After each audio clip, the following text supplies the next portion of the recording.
Hello, everyone. Welcome to the Hardcore Metal Detecting Radio Show. I'm Derek Asklark, and Mr. Craig Talley's on the line here. We'll be hosting the show tonight. I'm going to have open lines tonight. Our call-in number is 352-504-4170, or you can catch us on the Spreaker.com app there, or a website. Just go to Hardcore Metal Detecting and hit the comment section. You can join the chat lines here. We already have Nelson on there now, and Bill Marsh and the rest of the guys will be filing on here in a little bit. So, it's kind of been a weird week for me. Craig, I got the talk with Evan a little bit up there at Sirius Detecting, and, he liked the videos and everything. Put up two of them. I think he's got a third one for that Quest going up here this week. But I did some testing with that thing, and I was shocked, really. 10-inch dime, no problem. That kind of, it was coming right through it, but it also gave that, we always talk about the whisper tone on some of the machines. This one definitely has one, Craig. It's definitely repeatable, and you could hear it.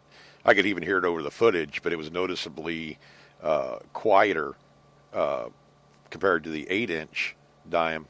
But, it's like, went to the 9-inch dime, 10-inch dime. I didn't vary any, further than that because it was just pretty much what I found with the machine and stuff as far as what it can do and everything. But I did come across one thing, and this is why I say when you start punching on buttons on these newer machines, you kind of got to be careful in a way because there's ways to, I believe there's ways to reset these or whatever. You know how digital stuff is, Craig, where you can, like cell phones, you can hit certain buttons to at the same time to get it to reboot and force shutdown and stuff like that. I don't know if you've had to do that. Oh yeah, Well, this machine, I think, all the time. yeah, this machine does. I didn't come across that scenario. What I came across was another, like, to me, it's almost like a hidden screen because I came across it. I didn't even realize what I was on. I thought I was dealing with the sensitivity on the Quest Pro, and I leave that between 70 and 75. And that's where I found, my ground will take it, no problem. But, that's where I found out it's nice and sensitive enough, but not overpowering as far as the gain or the sensitivity, not getting it up too high, making the machine unstable.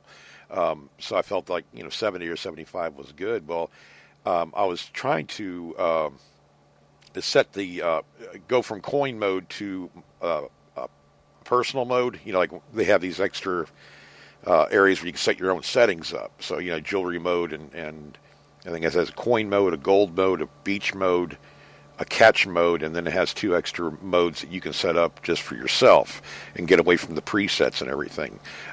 So I went ahead and I was setting that up, but to do that, you have to hit the, there's two buttons you have to hit to pan up and down as far as the modes that you want. But I was trying to get back into one of my personal modes in there. And I hit the button, and I didn't even think about it. I said, okay, well, first thing I'm going to do is move up the sensitivity to where I like it. And I moved it up to 75. And right when the screen went off to the normal hunting screen on the display, I looked down and I saw something that said deep disc. And I'm like, what? And I tried to find it, just normally hitting the button to pan through the menu. And it has them listed on the screen there permanently, and then it has lights that come up, or digital numbers or whatever that come up next to them.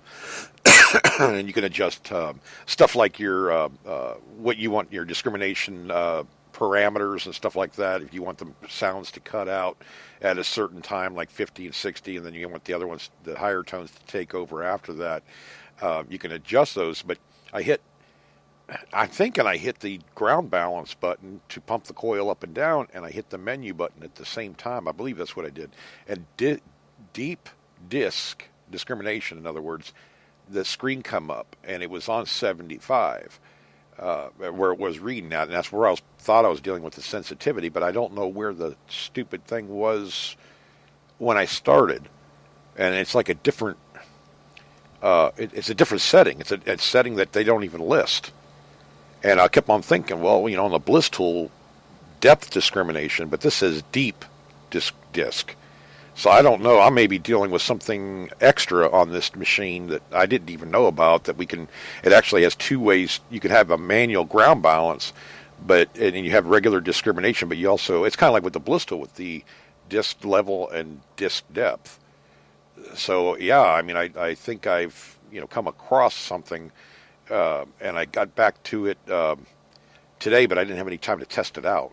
So that was very interesting to me to hit these other screens that I don't know how I did it, but I did it. That's how I did it, hitting two buttons at the same time, kind of accidentally. Maybe it's in there. I just haven't seen any reference to a deep discrimination. Regular discrimination, yes. So that was something interesting I came across. And some of these, I don't know if the Deus would do it, but maybe.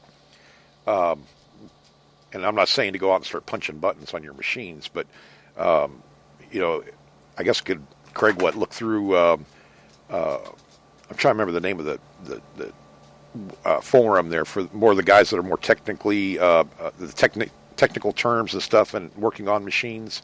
Was it geo.com, Craig? I don't even know if it's still up or not. It's where a lot of the guys that make metal detector, geo.net. I can't remember now. But it deals with guys that are more tech savvy. They work on machines. They know what stuff does. The makers of the machines, stuff like that. They're on that forum, or always were. I mean, it's been a couple of years since I've tried to get on there, but I thought about getting over there and see if I can find some more information about that. It always interests me when you come across, I call them extra menu screens or whatever. Just got to be careful. You don't want to hit, like a this thing will actually do firmware updates, Craig. Right? It'll do it for Mac or Apple or Windows products. And it was all Bluetooth. I did my upgrade on the Quest Pro. It took me 8 minutes, or the firmware update and everything.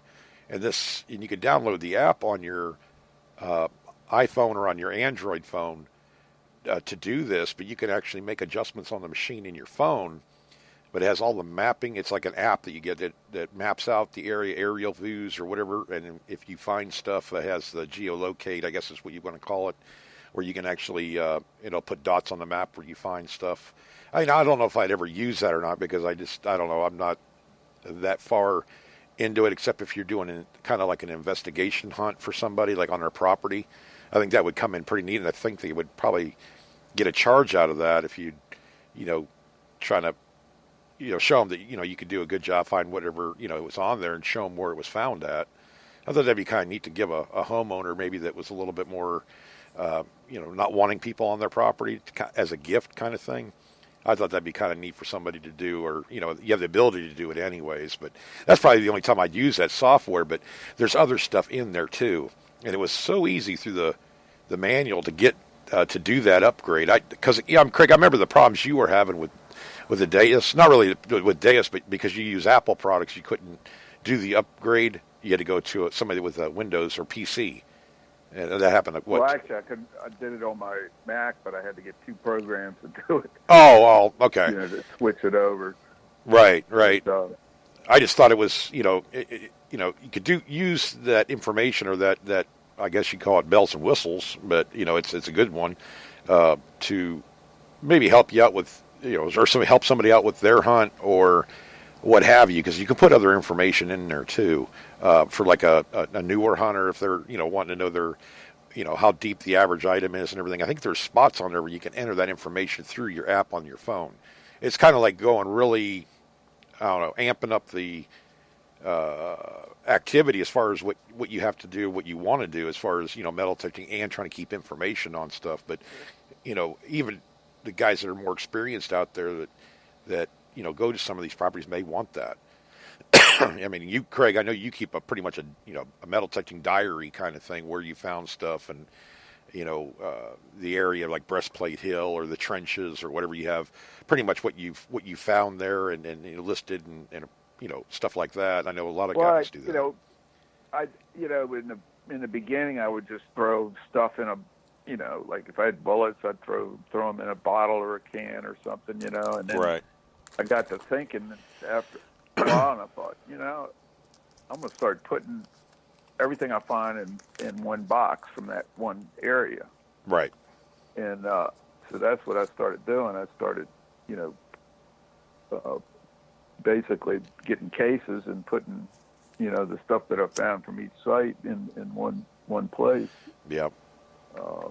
So I do that with some of mine, but most of mine. A lot of relic hunters started doing that instead of just throwing everything in a right big pile. not really caring. I'm like that with I some things, but not everything. My so-called what most people would probably call junk that's not that are not in the hobby. I have like boxes of stuff like that, like the old pocket watch covers, the whatever, stuff that's really you can display it, but it's not. Nobody would know what they were really looking at. Like I have that thermometer from 1915, the backing of it, I think it's copper, and it has all the stuff engraved in it and stuff. Found that it's about 3 or 4 inches long. But I mean, I'm not gonna, other than displaying it. What am I going to do with it? So I have boxes set up where I have like pocket watch covers, shotgun shells, that kind of thing. I never used to do that. I used to just stuff I really didn't know what it was just went in a pile, like kind of like what you did, Craig, when you first started, and then you find, oh crap, I threw that in a box, and that thing's whatever. It could be some kind of Civil War item or whatever, something worth keeping, and you didn't even realize it. It's kind of like we always say don't throw nothing away until you know what it is for sure. What do you do with it in the meantime, kind of thing. So, it's kind of neat to find stuff in there, years later that back then you didn't know what it was, and now you're finding it again. And with me, I'm pretty much blessed with being able to remember pretty much where I found everything. I've always had a knack for that with the metal detecting items. So I keep. I'm the same way. Yeah. In fact, I tell my friends that they can't remember where they found certain things, and I even remember that, and what the date was on the coins and stuff. I don't know. I just. Well, I find them on like I know which town I'm in or where they came from, which town they're in. I may have once in a while, can't remember if it's this property or that property, kind of thing, but it doesn't happen too often. I was actually testing myself on that the other day when I was cleaning up my office and moving some stuff around. I said, oh, okay, I found that, trying to remember back when I found it. I was actually pretty accurate on it. There was a couple items that I knew they were found around here in Bushnell or whatever, but, Craig keeps everything, guys. I mean, he had I don't even know how many pounds of bullets he had to move out of his other house, but there were all the fired bullets that he found and stuff. And I got all these cans in Tupperware jars full of stuff, all right next to my seat here. Yeah. And I got about 9 cases of buttons sitting, on top of each other. I got my coffee tables full of Civil War, different Confederate camps and stuff. No, your binders full of coins that you found. All those reals and everything.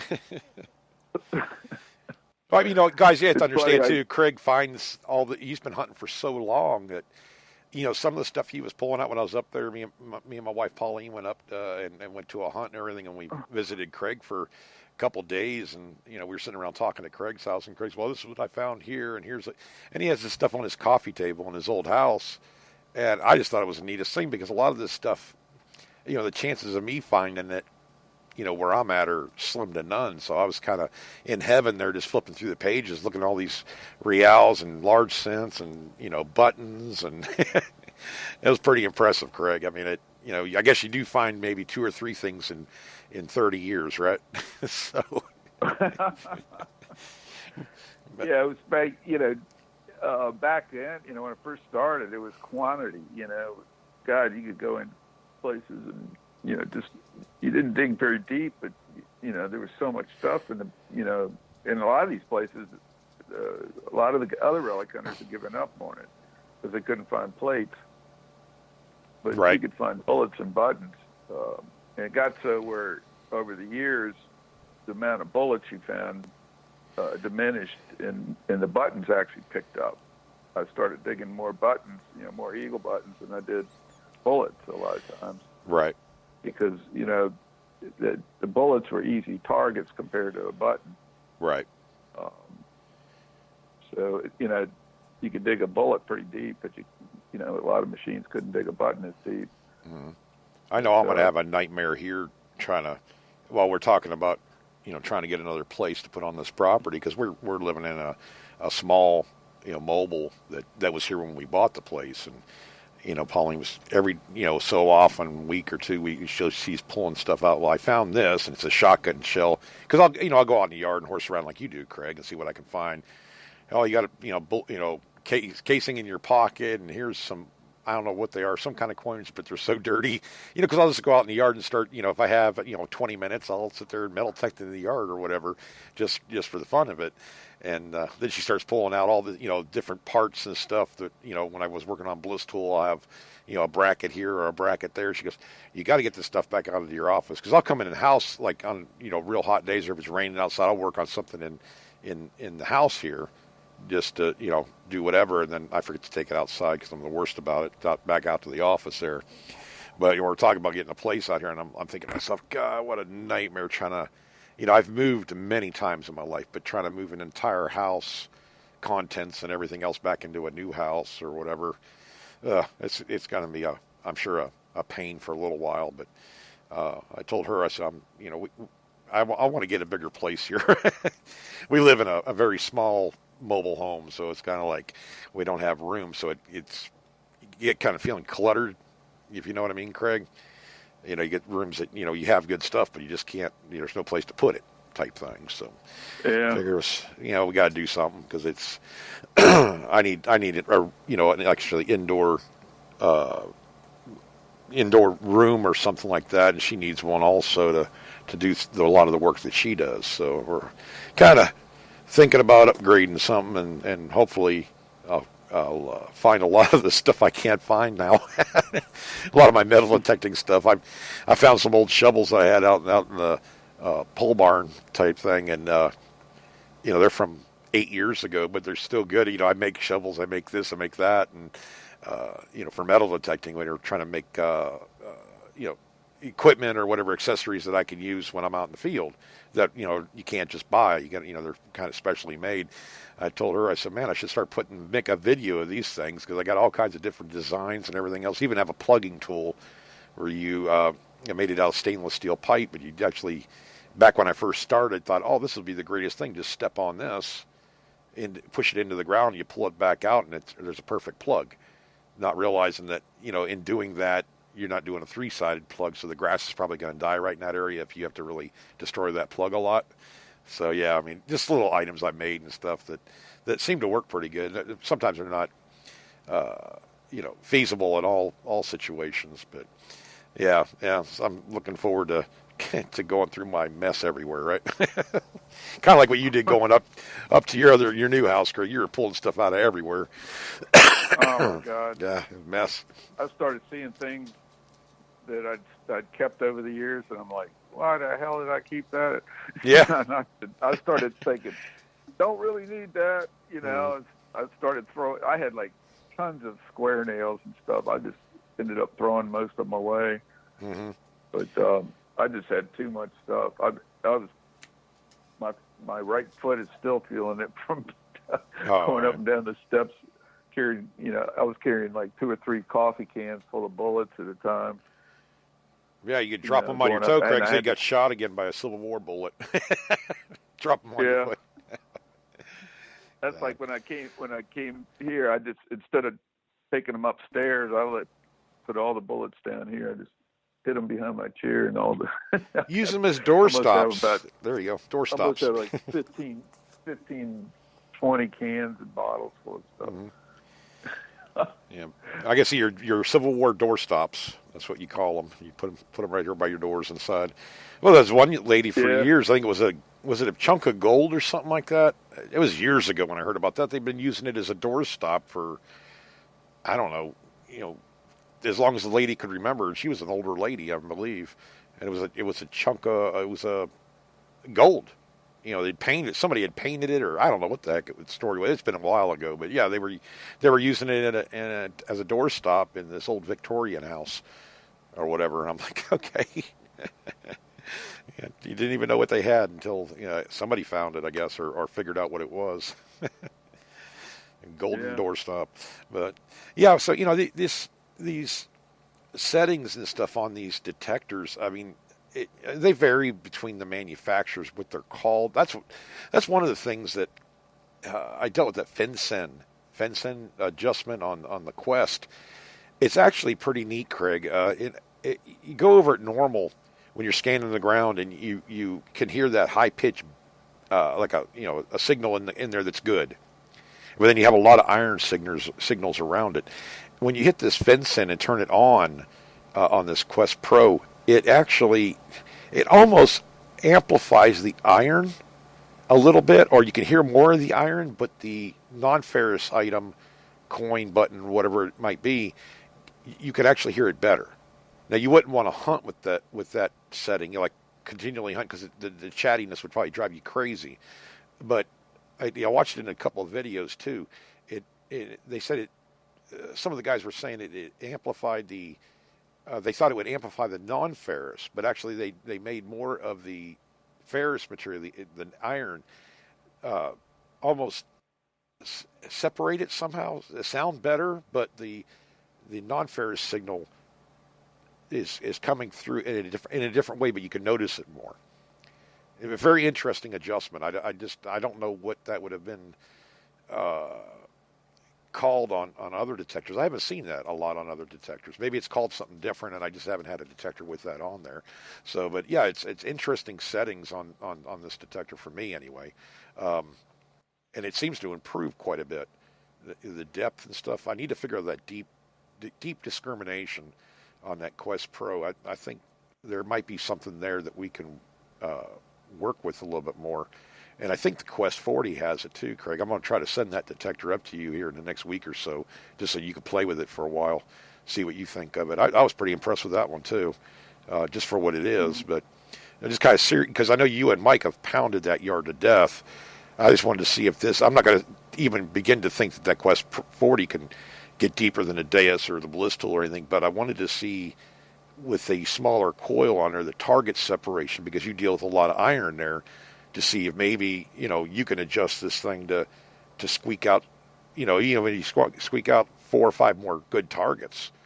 I mean, that's saying a lot for just a machine itself, any machine, if it can pull out more targets out of an area like that, just because of the type of settings or the type of adjustments it has. Yeah, on it does something. It does something a little bit different, and maybe it'll pull another signal out. That's why I like the Bliss, and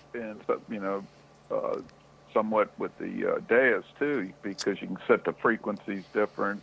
Right.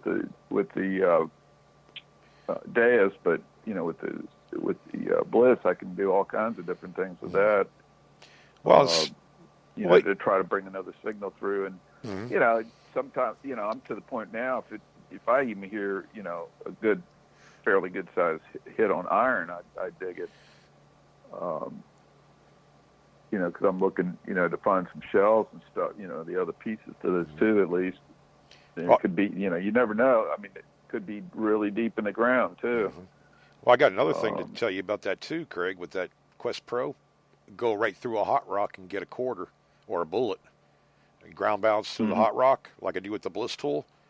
It'll get it on top of the hot rock and below it, like underneath it. And we're talking about a 3 or 4 inch thick hot rock, mineralized rock.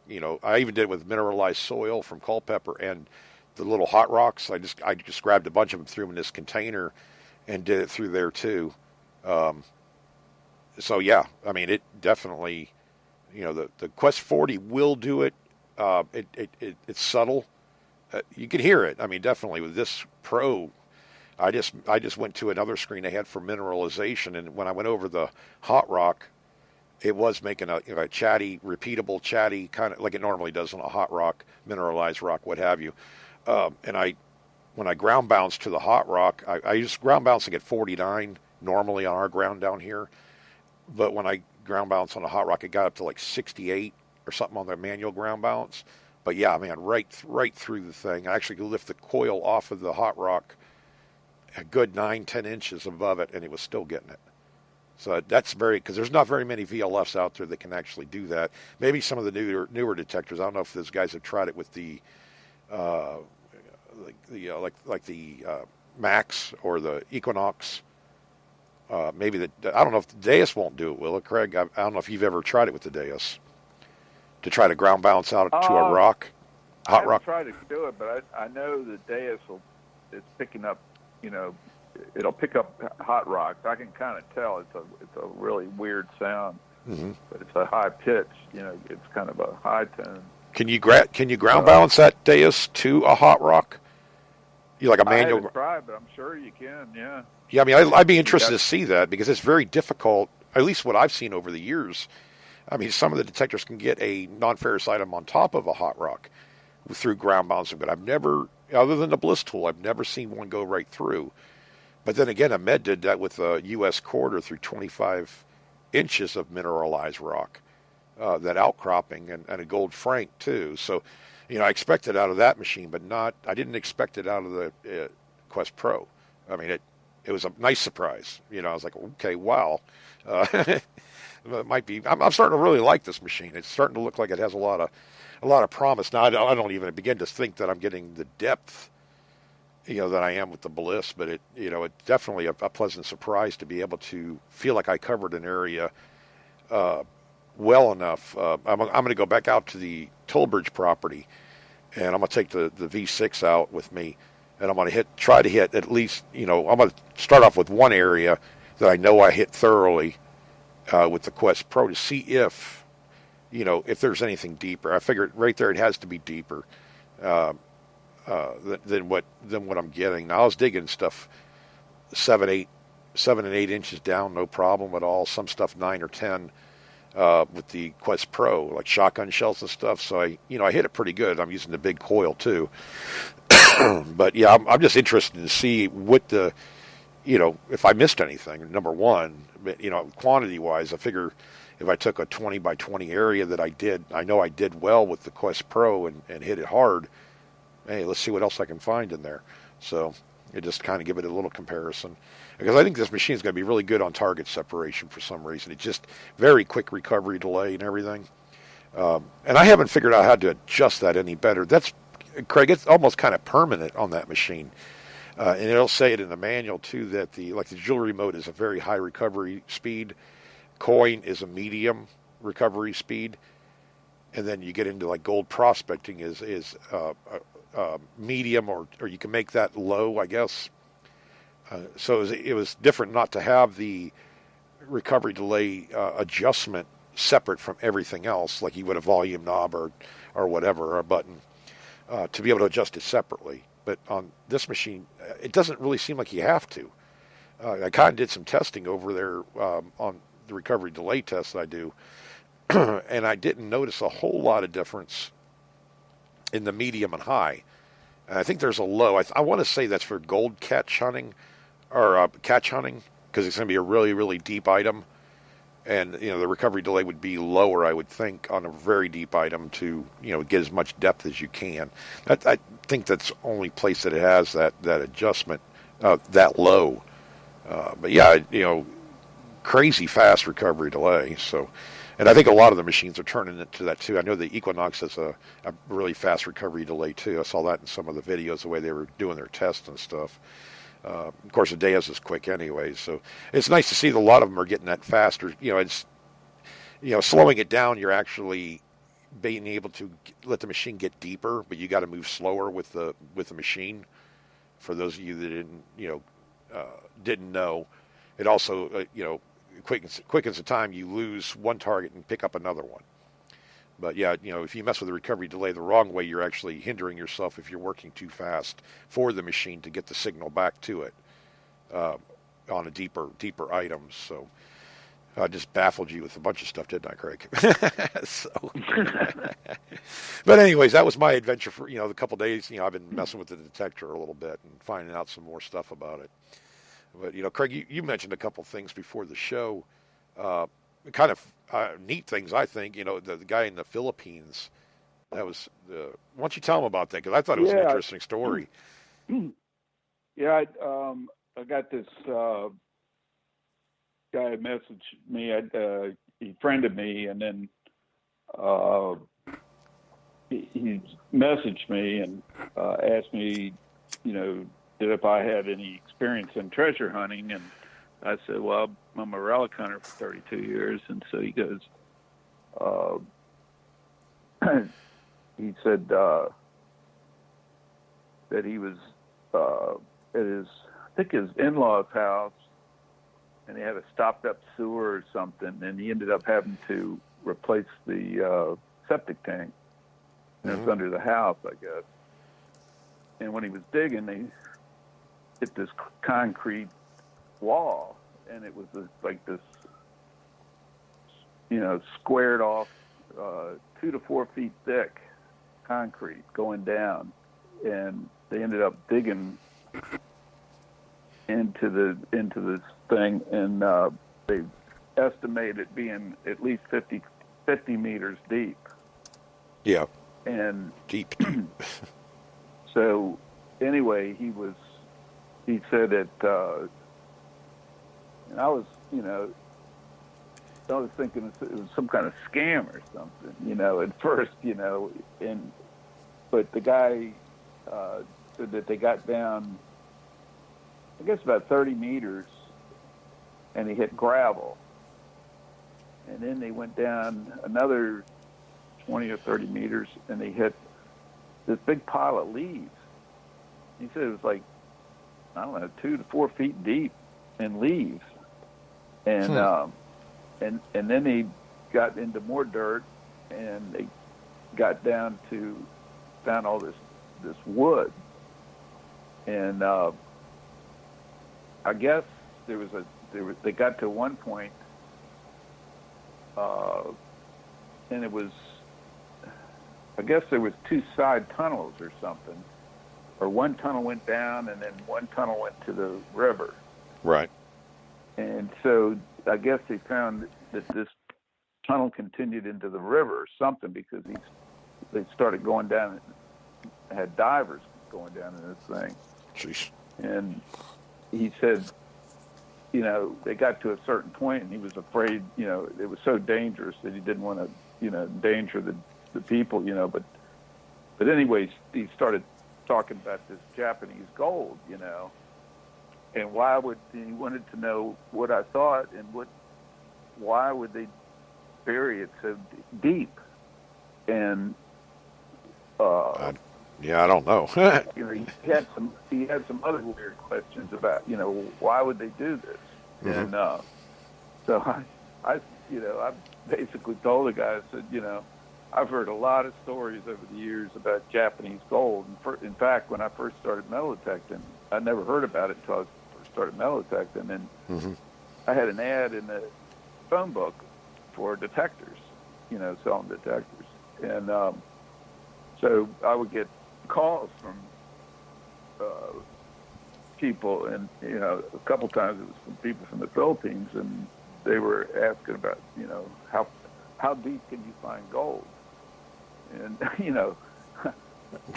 going, how it depends on the size of the object, right? And so they were going something about many meters, and I go, no, inches, and they go, no, meters. Meters, good God. That's what they went on. Ground penetrating radar. But every one of these people swore up and down they knew what this gold was. And I go, well, if you do, then why are you calling me? Right. You should already have it.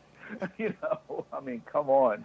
Yeah. But, you also wonder about scams. And then I've had probably over the last 5 years, maybe every once in a while, people from, pretty much all over the world have asked me if I could give them a free machine, right. That they're poor and they got treasure, different things like that, and I go, well, I don't have any cheap machines, so yeah. There's no way I'm going to. I don't think they're allowed to send them down there, are you? Deus or something. I don't. Some of these countries, you're not even allowed to own a metal detector or have a metal detector. Yeah. I don't know. I mean, it's such a fickle. I don't know. Some countries allow them, some countries don't. So, I don't know what the. Well, I remember back in the right around 1990, this guy came to my shop, and he was from Ecuador. And when he was a kid, he had this dream that he was going to be an engineer and go to college in the United States. Mm-hmm.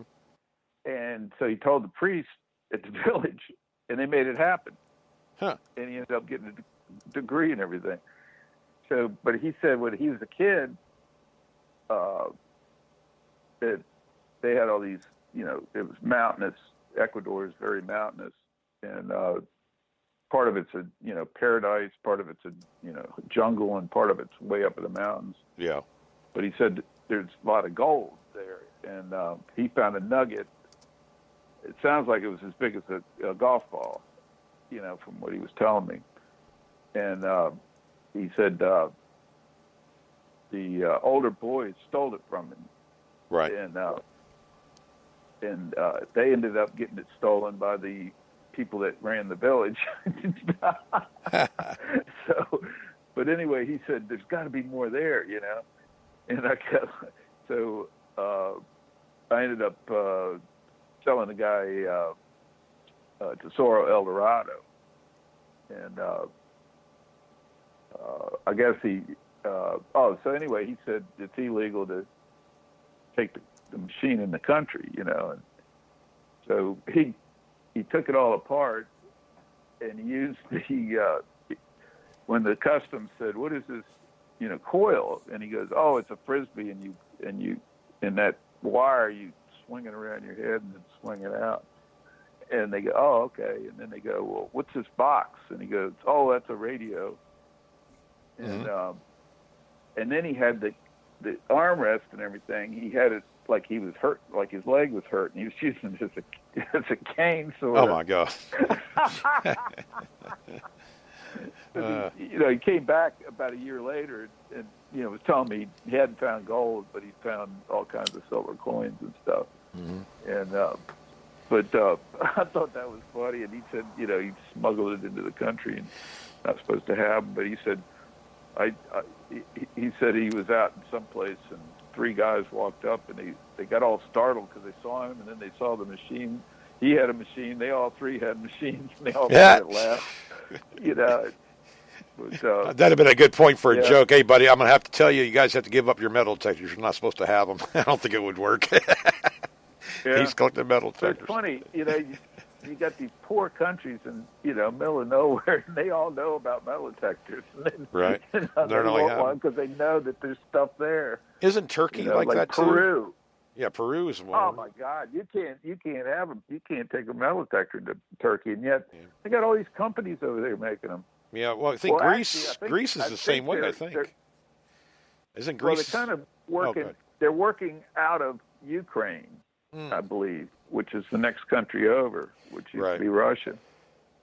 So there's a lot of machines coming out of Ukraine now.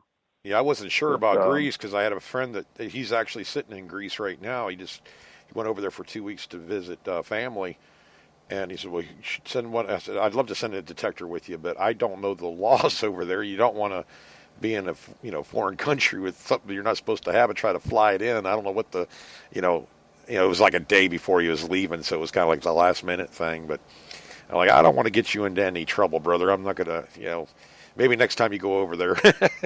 Because it looks like he's near the water. I don't know what part of Greece. I didn't even ask him, but he sent me some photos. I may put those up on Facebook. But yeah, he's at our post there. He's a younger guy. He's Army vet, and he was going over to visit family and everything. But he has his family has like olive orchards or whatever they call them, olive groves, and everything else. But he was showing me some of the buildings around there, and everything's like really old. I'm like, man, there's got to be good stuff there. I already get, you need somebody to go along with you to make sure you don't get in no trouble in Greece. Give me a call, because Bulgaria is just north, obviously north of Greece a little bit, but I mean, it's right there on the border. So, they had, all kinds of goodies there too. But as far as bringing them into certain countries, and other countries don't mind it. And, I know we have listeners all around the world. I mean, I was just asking Gavin if, here on chat, I think he lives in Australia, whether he did any gold prospecting over there, everything, the gold fields and stuff. I don't know what, because we're unfamiliar with it, really, other than what we see on TV or Facebook or whatever. We really don't know, but we kind of, watch what y'all are doing. Probably know more about Japanese treasure over there. I would think so, yeah. Because they're closer, yeah. Yeah. But it's got to be all kinds of stuff going around that, India and all around that that whole part of Asia. There's been so much There was stuff probably lost. trade routes going all up and down to China and stuff. So I mean, it's all over the world. But yeah, this other guy I talked to. I talked to this guy. I chatted with this guy for probably an hour and a half, 2 hours, and he sent me a message. He didn't want to be a friend on Facebook, but he wanted to message off Facebook. Right. And so I said, all right, fine. So he wanted to know how long I'd been metal detecting, and so I told him, 32 years, and he said, well, do you recommend this tool? And I said, yeah. I said, I've used 46 machines, and this is the one I like the best, so far. And so he was asking about whether it would see a gold coin with an iron bar on top of it, make a signal. And I said, I don't know, but I said, we're not selling them anymore. And he said, well, I only want your knowledge. He said, hey, you seem to know about machines. I guess he looked at some of my videos and stuff, but I was looking up Albania, and it's right next to Macedonia, between Macedonia and Croatia, right there, right across from Italy, right on the Mediterranean there, and Greece is on the other side, just on the other side of Macedonia, and then they're inside. I mean, on their other border, kind of like northwest border is Bulgaria. Right. So I was like, oh my God, that place has got to be. Oh, Craig, stuff, you can't even imagine that. When I went to Bulgaria and hunted, saw those sites and stuff, and the old Roman bridges, and we're talking out in the sticks, brother. This is not even any type of a main road, really. It's dirt, out here. It's called out where the blacktop ends, so to speak. And, going up the hills, it was like 20 kilometers in, and it was roads, but boulders laying in the road. I mean, it's not like something was maintained. We did it in a four-wheel drive, believe it or not, a Kia diesel Sorento is what Ahmed had. And man, I tell you what, this thing, I never thought it was going to climb a lot of this stuff we were going through. I was kind of like looking over the side of this, into this ravine going, I hope this thing holds traction, because it was that rough getting into that area. But yeah, I mean, as far as the eye can see, it's all you saw was like Roman pile, where they had their houses, made out of the rock, just piles of rock everywhere up along the side of the hill. Everything's on a hill too. And metal detecting it, man, it's a lot harder than it looks. I mean, I was out there for about, 9 hours at least, and I tell you what, I was sore afterwards. It was, it was like hunting in Tennessee when I was hunting with Tom and Bill up there in near Nashville, I guess I could say, where you're trying to walk up these hills, and I'm telling you, they're just so doggone steep. You're grabbing a hold of saplings to get up them. I mean, it wasn't quite that bad, but it was. If you lost your footing, you were going down a long ways. You're going to roll into a pile of rock. But, yeah, just the history around there. Turkey, too. Turkey has a huge amount. That's on the other border of Bulgaria. Yeah. And I don't think they can. Are they allowed to have metal detectors there? That's on the other side of the Mediterranean from them. Oh, that's right. Yeah, that's right. Brain damage. That part of Eastern Europe. The gateway was right across Turkey, and they went right straight across into Eastern Europe. And all these wars. I mean, I saw a map that goes back like 3,000 years, and the countries and the territories change like every 50 years. It seems like there was a fight or a war or warring for centuries. And that's not even World War I and II. Right. This goes way back. This is like some of this stuff started back, with the Spartans and the Prussians. They were Persians. The Persians were always coming across there, but this guy, he was telling me that he was very frustrated because he bought two machines and he didn't have any results. Right. And he started asking about different machines like the Nocta and Deus, or not Deus, but the other one. He wasn't, I mentioned the Deus, and I said they're coming out with a new detector that has, 3 different frequencies, and Right. It'd be good for gold, if you're looking for gold. But anyway, he said that Albania is very mineralized, and I guess it's fairly mountainous. But and he said he had a gold mask too. Have you heard of it? And so I was like, oh my God. And I said, well, I just said they do not have a good reputation. That Right. kind of was nice. Yeah. But anyway, he goes, this machine is garbage. It is terrible. It is. I wasted my money. Well, he's also trying to use something that's not meant for that kind of a, that's huge depth, Craig. There's no way that thing's gonna. Well, anyway, then he wanted to know about. Then he said, I have this machine, and it's. Let me see. I got it written down. It's DRS Electronics. It's basically a radar. Yeah, it's a ground. That's like a ground penetrating radar, isn't it? Or except it looks like a detector, and there's two different types. Yeah, I know. Okay, yeah. Or three different types. They range from about close to $6,000 up to $30,000.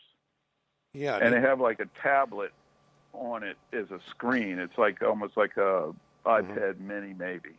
Right. It's a pretty big, fairly good looking screen, and it's all in colors and stuff. Right. And so anyway, he shows me. He sends me through the message. He sends me this photo of the screen, and he says, "Can you see the object?" And I'm looking at the screen, and so I chat back to him. No, I don't see anything. And he goes, "I don't either." Oh God, he doesn't. And so I said, "Do you have this machine?" And he said, would you like to buy one? I'm trying to get rid of it. Oh and man. He goes, I spent a fortune on this machine, and it is terrible. It doesn't work like they say it's supposed to. Well, I think. And I was like, oh my God, because remember we were trying to find more information about it. Right. There's not too many people can afford that kind of money. Oh heck no! I mean, I looked at a ground penetrating radar. They're expensive. So I toward the end, I was telling the guy, look, man, just get I said, buy the Nokta, or, that's a good machine. It's not, you can get one for about, $400 or $500 US. Yeah, I don't know. They're not as expensive as like a Deus or, Is he, Craig? Then I said, you're right next to Bulgaria. You could get a Blistol V6 or V5. Get a V5. Yeah. And I said, and then you can message me back, and I can help you with the settings. But I said, that's the way to go. I said, Well, you need punch, man. You need that extra punch. And plus, it would work in the mineralized soil too. Oh, I actually said, pulse is the best. I mean, especially if you're going for gold, but you're going to dig a lot of iron. So he said, no pulse. No pulse. Yeah, because gets kind of crazy. He goes, I'm not digging iron up. Well, especially when you're talking about that kind of situation, those walls, if it's 2 foot thick walls, that's got to have rebar or something in it, doesn't it? Or you think it's just straight concrete? I don't know. No. That's you're mixing it up with. Oh, mixing it up. Oh shoot! I'm sorry. I'm talking about Albania. Oh, okay, brother. I'm still on Philippines, man. My brain is shot. Sorry about that, guys. I got totally screwed up on the story there for a minute. I was thinking, what are they going to use that for anyways in the tunnel? Because, if they're lined with iron or whatever, rebar or... Well, that guy wasn't... He didn't ask me a single question about metal detectors. Oh, he's just telling you a story. Oh, okay. He just wanted to know why they dug that deep and why they went to all this. Okay, I get it now. And I was like, who knows? I mean, that is crazy, isn't it? Yeah, it is. I believe the guy was telling the truth because he didn't try to scam me or anything else, and and he didn't tell me he was from the Philippines. And I asked, and I said, I've heard all these stories about all this Japanese treasure, gold and stuff, and you got to be careful. Oh yeah. And but I said, "Are you from the Philippines?" And he says, "Yes, I'm a humble farmer from the Philippines." Yeah. And a lot of times you don't know, Craig, But because I get. this other guy from Albania sounds educated. I mean, Yeah, he knows his stuff. And the translation was coming through perfectly. I mean, Good. as soon as I send a message, it came. We were just firing messages back and forth for like an hour and a half. And Right. he was trying to, and the same thing. At first, I thought, what's this guy doing with, about the machines? But he wanted honest opinions on metal detectors. Right. That Yeah. something That's going to cool. work, and he's not, he's tired of wasting money on, especially on that radar one. But I mean, even if you spend $500 or $600 and it doesn't work for you, that's you got to get the not right. good either, It sounds like he needs better information, is what he needs about, these. It doesn't seem like these guys know, they don't know how to get the information, Yeah. or they Or when not they let- try, they're not getting the right information because Right. the person's trying to sell them the detector they have, or they want to. Well, yeah, we talked about that on the show too. Sometimes if they're calling a main company and it's a salesperson, yeah, I mean you're not gonna. They only know what they're told to, that it says the description of the item. A lot of not everybody, but a lot of the companies and stuff that have a lot of employees type stuff. They don't get out metal detecting probably very often. From what I gathered, talking to him just individually, and it's no big deal one way or the other, but to get information that he wants, he's going to have to talk to somebody that has used, physically used those items and knows what they're doing with it. That might be, harder unless, you might want to tell him to try to message, or not message, but, look through Facebook about just that detector. Do a search and see if any articles came up or anybody talked about it on the different forums that he's on or something like that. It's about the only thing I could think of telling him to do, other than, it sounds like like you said, he's a pretty educated guy anyway, if he's using that kind of technology. But I was just wondering if he's not getting anything on that screen. I was just thinking Albania is like, they were like part of the secret police and stuff for the Soviets years ago. They've been one of the communist countries. Right. I don't know. Not a lot of people. I just realized that Bulgaria was kind of the same way. Yeah, they're very. Oh my God. Yeah, I had Bulgaria to give and up Albania everything until modern age. They were all through the Iron Curtain areas. They were part of the Soviets. Right. But it may be that there's a restriction on the internet and knowledge and stuff. Could be. Over there too, Never even thought about that. And sometimes, Craig, we take it for granted too. And I know we have a lot of listeners from really around the world and everything, even Japan and stuff like that too. And the laws are all obviously probably different everywhere you go, and you got to be careful too. I mean, you don't know I don't know what the repercussions are. So yeah. I was on a British forum the other day, and this guy was saying, "Do not take a metal detector in your luggage to Spain." Right. A friend of mine just lost a brand new CTX 3030. And now they were saying sometimes you can ransom them back. Right. It just depends on who you're dealing with in customs or whatever you want to call it. Depends on how corrupt the country is. Right. Well, see, I didn't have any problem with mine, the other one is Spain. They said, do not take anything into Spain. No, Spain's. I don't like Spain. A lot, anyways. They're the way that they're not the people, poor. Just the way that some of the stuff went on with the different treasures and stuff like that. Not the people, of course, but just the politics, I guess. Every country is different with that, and we have our own, problems here and everything, and problems everywhere. But I mean, there's several provinces, big areas of Spain that are trying to break free and become their own country. So they got a lot of mess over there. Yeah, it's still the government. It just hasn't. The EU has kind of ruined all those countries pretty much. I don't know. Yeah, I lose track of all the politics, but I've met a lot of nice people. My trips and stuff like that, and I went down to Nicaragua. I've been over Bulgaria and stuff like that. Of course, Canada, Mexico, and everything. But as far as overseas or whatever, I don't know. I got along with everybody. I mean, but the way that the governments are, I mean, it's love the countries. Just I don't know about the government things, but that's all politics. Yeah. I don't really get into that because it gets annoying, and I'm sure it does for a lot of people in that situation. You know, in all these situations, because I don't know, it's just the way the world is. But yeah, I mean, just be careful. You guys are flying anywhere, going on these trips. I mean, of course, like England and stuff, those England trips and everything. Those are all, they know, what the rules are, and they're taking you out there. You got guides and all that stuff. So that's all cool. But when you're going to, I don't know, Turkey or Greece or whatever, if you're going to try to, same thing with drones. Be very careful. Oh yeah, that's a whole other realm. Yeah. Definitely, but yeah, it's just the laws and stuff. But see, I never had any problem. I took the control boxes over in my carry-on. Of course, I didn't have the batteries in them, but they still. When I came back, is when I had more of a fuss about it. But not really a fuss, but they took me into the security office there, and they wanted to see the detectors. And they rubbed this.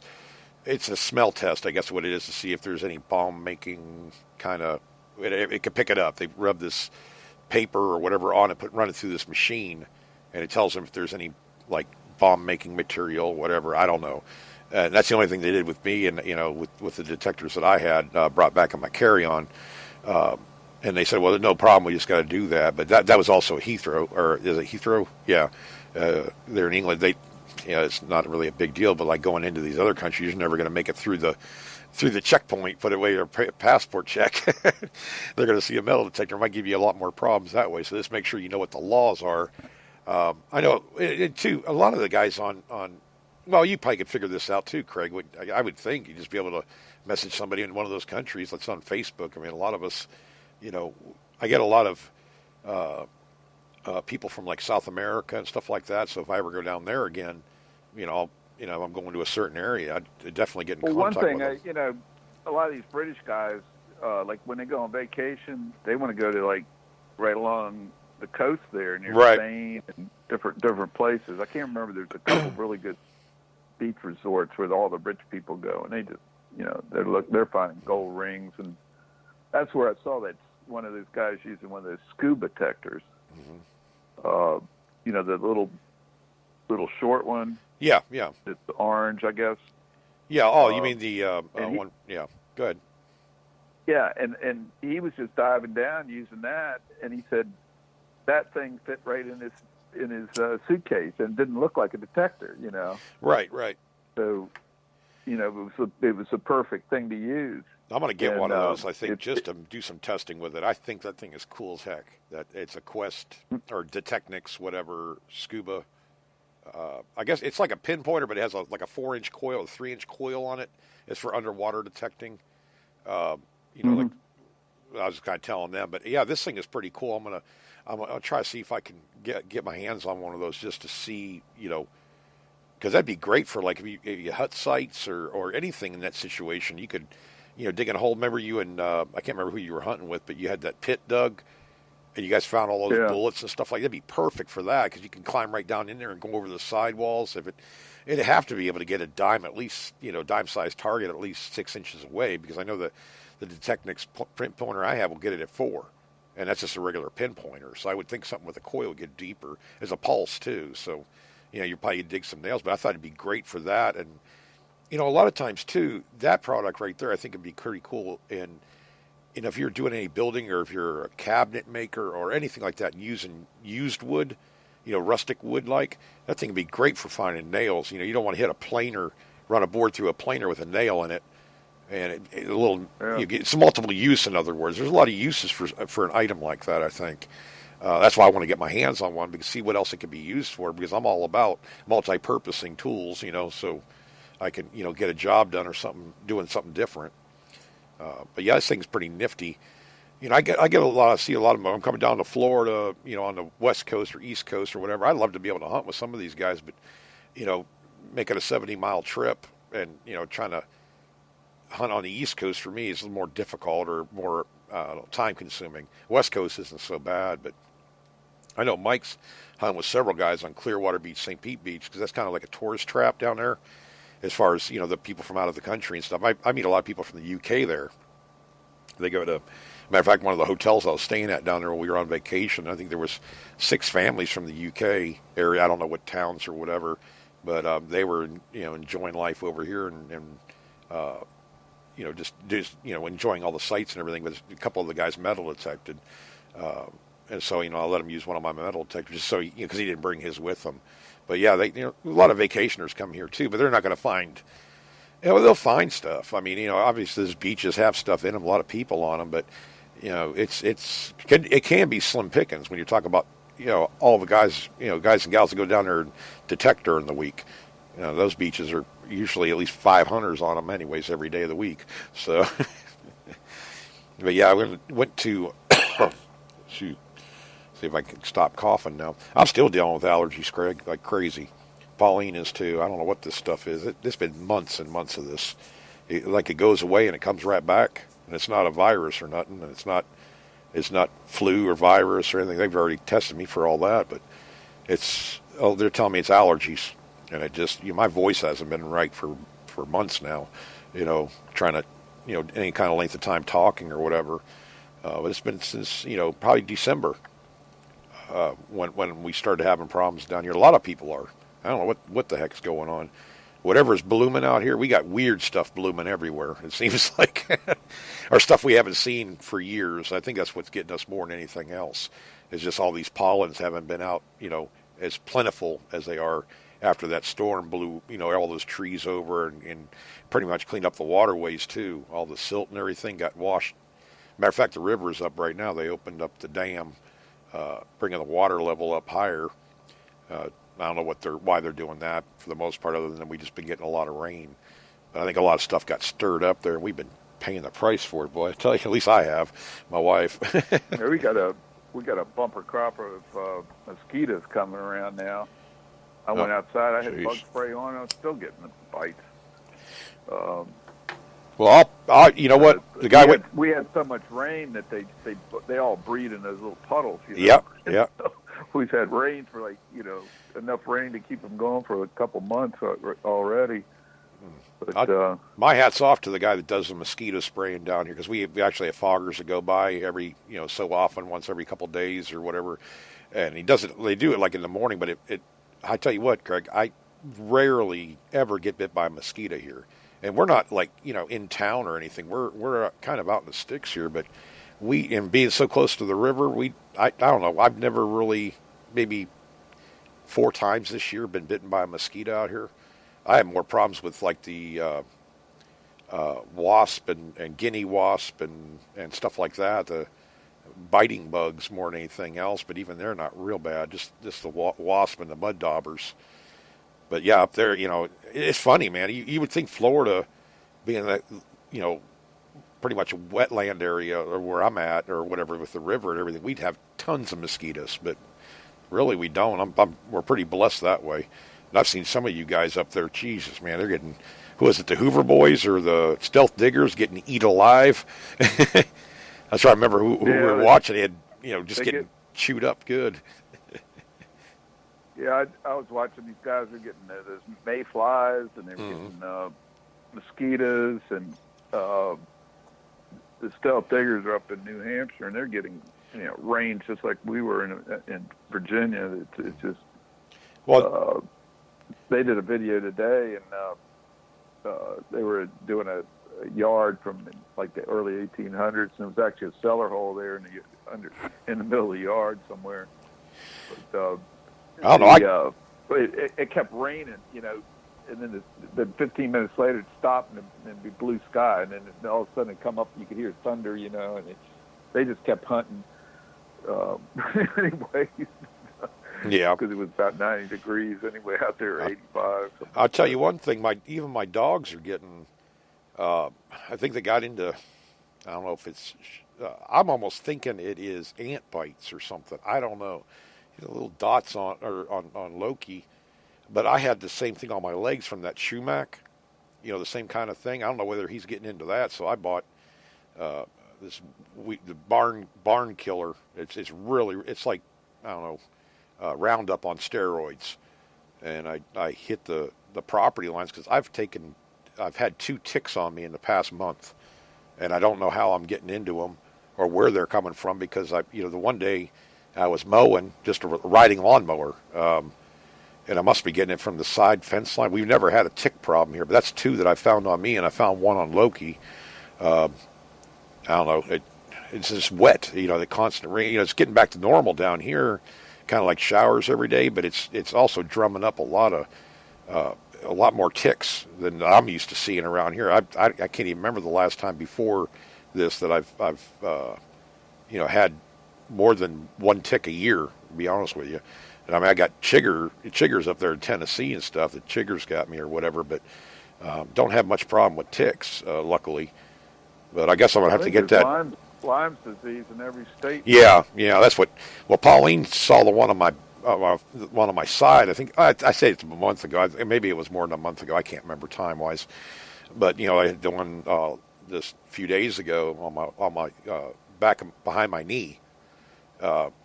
And she got it off of me and everything, but it hadn't been on there a long time at all. But yeah, I mean, they talked about some kind of a serum for Lyme's disease. Do you hear about that, or did somebody talk about that on the show? It was just the other day. I heard a vaccination or something like that. Yeah, something. I don't know if it's a vaccination for Lyme's disease or some kind of a preventative.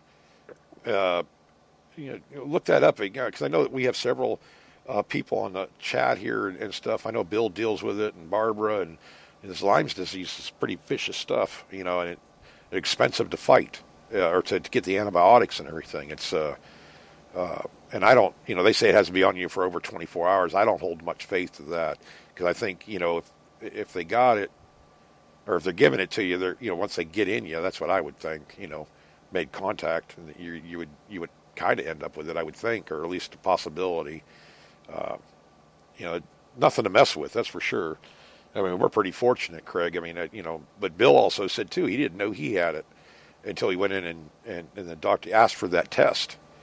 A lot of times they don't. Maybe they're going to start doing that test a little bit more often now.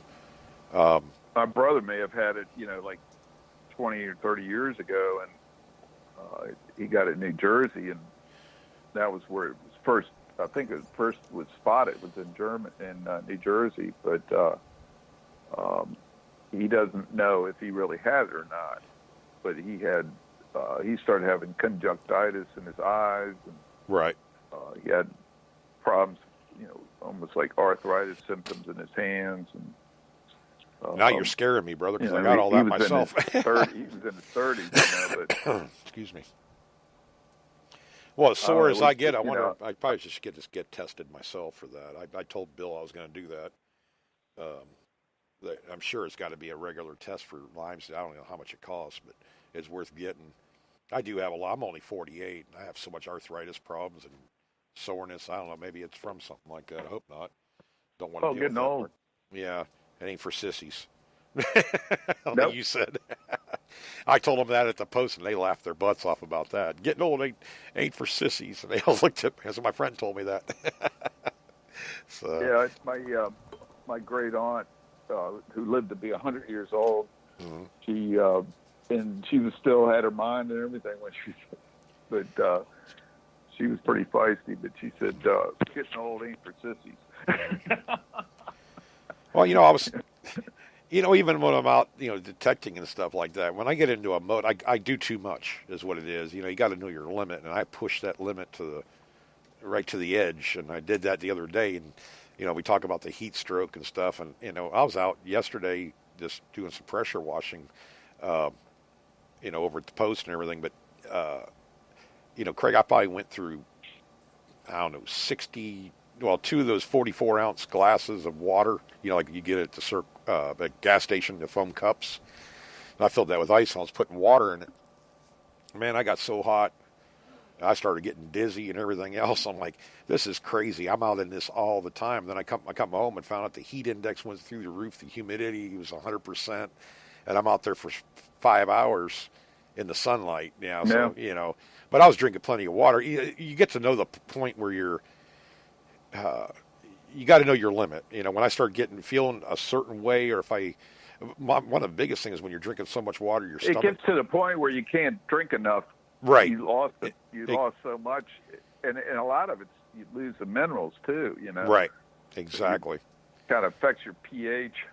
Yeah, well, I So, drank it and my stomach started hurt. You know how you drink too much water and your stomach starts hurting, whatever. I knew, okay, I'm feeling like I have to drink all this water. You know, obviously, I took a break for a little while, did a little bit more, and I said, you know what, it's not letting up.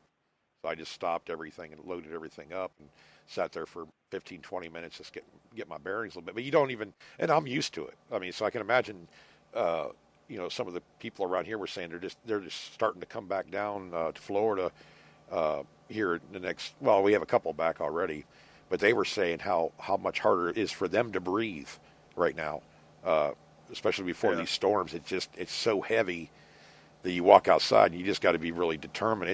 It can be pretty hardcore. I mean, when I have a video, I haven't edited it yet. I wasn't going to, but I may just to, I can't remember how many shots. You'll see me go out there and I'm pretty much not, sweating or anything like that. By the end of it, Craig, I was just drenched. It looked like somebody sprayed me down with a water hose, and I'm still, you know, I think I spent 6 hours out there anyways. It was just so stinking hot, and then you're in the dirt. You're sweating so bad. It was hardcore.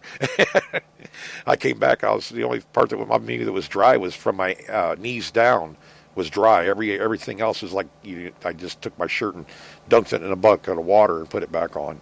That's what it was like. So yeah, you've got to be careful of that. I mean, once you've had it happen to you or almost happened to you, you know what the warning signs are. But if you're somebody that hasn't experienced that, just if you start getting lightheaded at all, or you start feeling a little disoriented, I mean, you're out there detecting or whatever you're doing outside, man, really, pay attention to that. If you start having to drink a lot of water, feeling like you have to drink a lot, take a break, and you could die from that. I mean, it really, heat stroke is not something to mess with, especially if you're out there in the middle of the field or woods or something a mile away from civilization, so to speak, or whatever. You don't want to end up on the ground because you're pretty much toast as far as I would know. So, but my neighbor, on a different note, my neighbor across the river right there, she goes, "You should see this turtle I have in my backyard." I said, "Oh, really? Let me show you a picture of it." And it was huge. It was an alligator snapper turtle, Craig. Those things are vicious looking. That they'll take a chunk out of you. They'll take a toe off. I mean, these aren't nothing to screw with. They're good eating though. But she had one in her yard. I guess it came up out of the river or something. Maybe it was going to lay eggs. I don't know where A lot of the turtles around here will come up and dig out and lay their eggs up off of shore about, well, at least the ones I've seen anyways, about 30, 40 feet from shore. And they would dig a hole and lay their eggs or whatever and bury them back up. I'm guessing that's what maybe this alligator snapper was doing. She goes, "Yeah, I think it was as big as a garbage can lid." And I'm thinking, man, that's got to be 30-pound turtle anyway.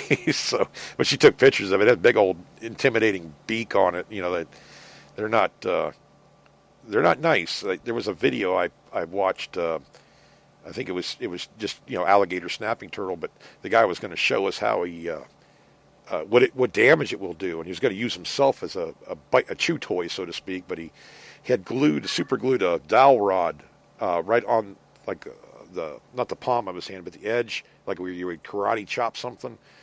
He glued a dowel rod on his hand right there, and he held his hand up to the alligator snapping turtle, which it could get around it with his beak. He knew he was going to get bit, but he wouldn't have the scissor action to take the whole edge of his hand off.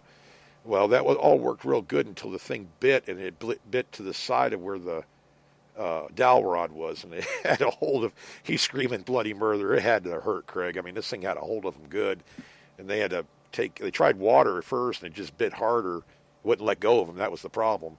They took rubbing alcohol and just poured a little bit on his hand so it would run down by the turtle's mouth to get him to let go, and it worked. It let go of it, and they put the turtle in the water and got took care of that. But they couldn't. He couldn't get the damn thing off, Craig. I don't know how you would, because they just bite harder. What I didn't realize about them is, even when like somebody's going to cook one, they're butchering it. The body's kind of freaky. They'll actually move for like 20 minutes afterwards, and the mouth is able to bite for 20 minutes after the thing's dead. I guess it's just a natural reaction of the mouth and the legs to move and stuff like that. It was kind of trippy, but there was a guy cleaning one. I was just kind of watching it. But yeah, these things are, but I don't know what the bite power is on them, but they're very much, I would think, a lot more powerful than the ones up north. They're prehistoric looking. Look one up, guys. The alligator snapper down in Florida. You'll like that. Or they have them in Louisiana and I've all seen that some too. weird, primitive looking snapping turtles, big ones, in Virginia. Not very often. I remember I saw one, and a friend of mine was maybe 30 feet away, and I turned around and yelled to him, and I looked back around, and the thing was gone. Right. And I looked everywhere for this thing. I could not find it. I don't know where it went. It can't be able to move that fast. So it must have somehow camouflaged itself real quick. Well, they can move now. I've seen. Well, I don't know about up there, but we had that hognose turtle. It's about almost as big as a garbage can lid too. It was lunging a foot and a half in front of it, jumping at Loki when he went out there. I was surprised. I've never seen a turtle do that. Leap like that. But it was. They can move sometimes pretty doggone quick. Oh yeah. Well, hognose turtles, they're soft shell was what it is. An old country tale or what? But they said that they won't let go till sundown or something like that. Yeah, those snapper turtles won't. I mean, they'll let go eventually, but the more they get pissed, the more they chew, and they have like a scissor. Well, at least the alligator snappers. Well, I'm not sure the ones up north. They almost act like scissors on the side of their mouth or whatever they're biting. I don't know. You call it their teeth. They'll take a dang chunk out of you. It's like a beak. It's probably like a beak, isn't it? It is. It is like a beak. Yeah, exactly. And they man, I'll tell you what, it'll punch a hole in you. I don't want to get bit by one. And there was another guy on there saying you pick up a snapping turtle down here, don't pick them up by the tail. I'm telling him, dude, you pick up that thing by the tail. He's saying grab it by the back of the shell. Let me be known, alligator snapper. You grab that thing by the sides or towards the back, it can reach its head all the way back there. It has a really long neck on it, and it won't let go of you. So, I mean, you just be gentle when you pick them up by the tail, but you keep the belly of the turtle towards you as you're carrying it. Don't hold that head, because remember, that head can move about a foot out. The neck, or whatever, the neck of them, he can stretch out. You don't, and I've seen some bites from alligator snappers. I don't like them at all. Boy, they're just total pain, if anything else. So just be real gentle when you mess with those. Oh, good. Like alien looking, the face on them and stuff. Yeah. Oh, hey, yeah. Guy was saying, Derek, it's a turtle. You're getting slow if the turtle moves quicker than you. Put your hand 6 inches in front of that snapping turtle. That sucker is quick. He will get you. Loki was he had that. It's a soft shell turtle, the hognose, or that's what I call them. And they get big too, but they're not like as aggressive. I mean, I wouldn't put my hand in front of the thing because it's probably going to bite you. But you can grab them like in between on the shell and pick them up between the front leg and the back leg. Just pick them up and walk them and set them down. That's what I do. And they're not. They don't. I've never had one try to bite me, but I can let go pretty damn quick if I had to. But yeah, Loki was wasn't trying to hurt it. He was jumping at it and jump back, jump at it, jump back.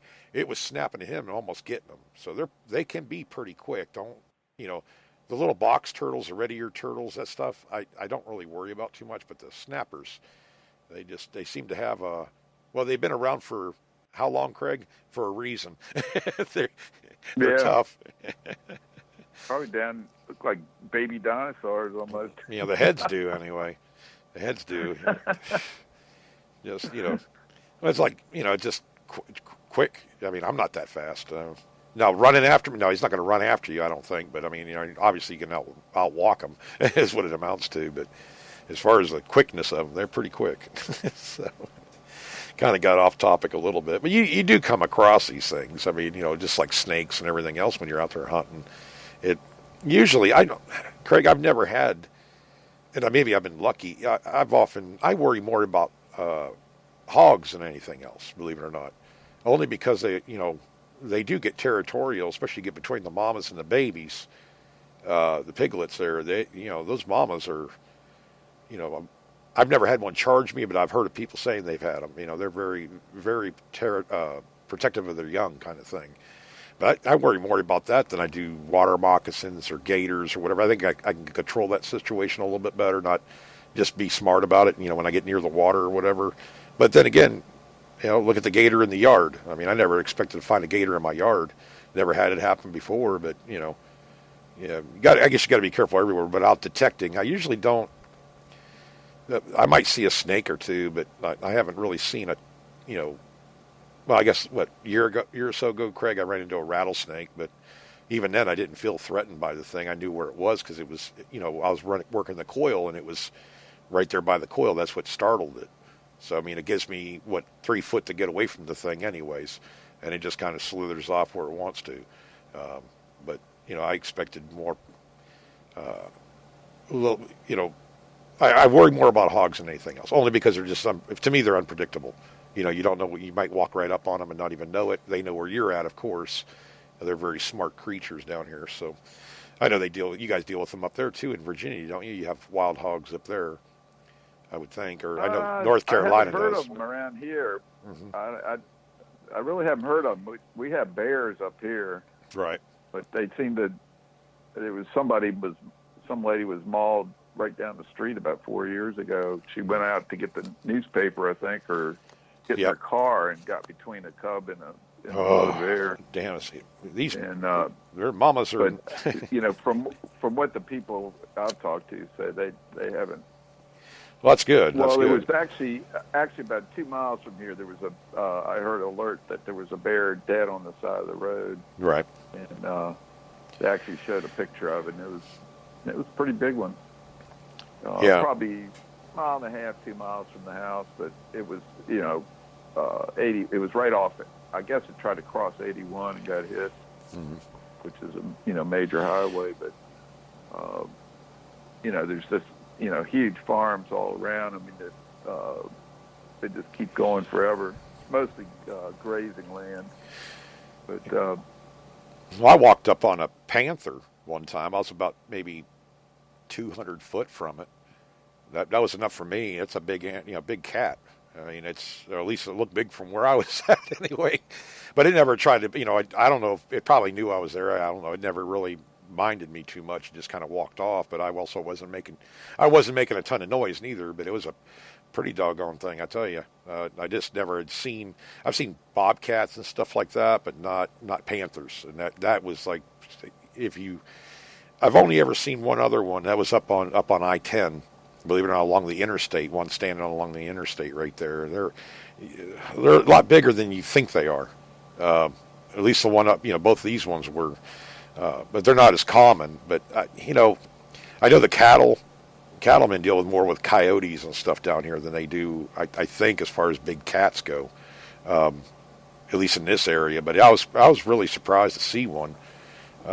Usually they're very stealthy. You know what I mean?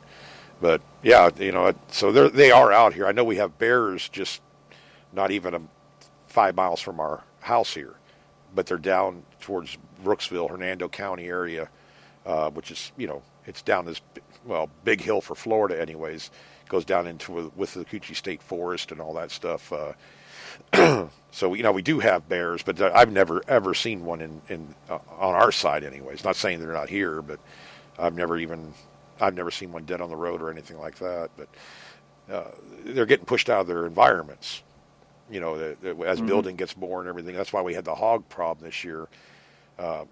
These things will take out. If there's one spotted, in this area, they basically keep an eye out. Right. They know where it is. Yeah, they don't really want to kill them, but Yeah, well, no, they have to get them, away from civilization because somebody's going to get ate up. But I mean, I don't think they should go out and just kill them all. I mean, it's the same thing. They got rattlesnakes in this area, right. But they pretty much cleaned them out of the city, over the years, and right. There's still snakes, but not rattlesnakes. But I've only seen one, I think. You got a lot of birds and a lot of eagles and hawks and stuff like that, flying over all the time. And it's like a disc goes through them. Oh, good. Yeah. Well, I mean, with the hogs, that's what's impressive down here with them is that, they'll swath a 50 or 100 foot area and just go and walk forward. And there's so many of them, it just literally looks like a tractor went through there with a disc or a tiller straight up a hill and back down.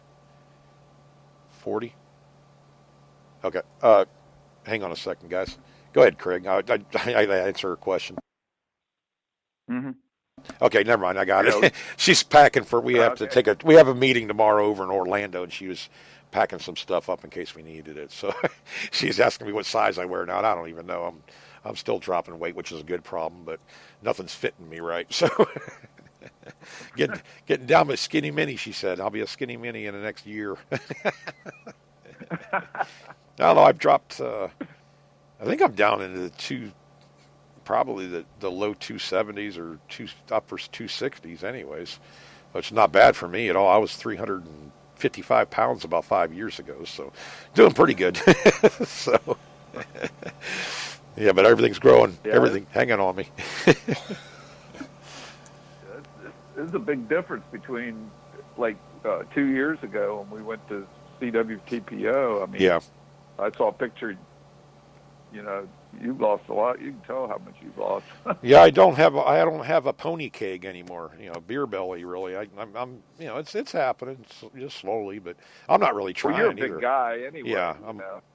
nobody thought I was that heavy. I mean, friends and family, you weigh that much? I said, yeah. You're freaking solid. I said, yeah, I'm solid, but I'm big, and it wears on me, my joints, and it started really playing havoc.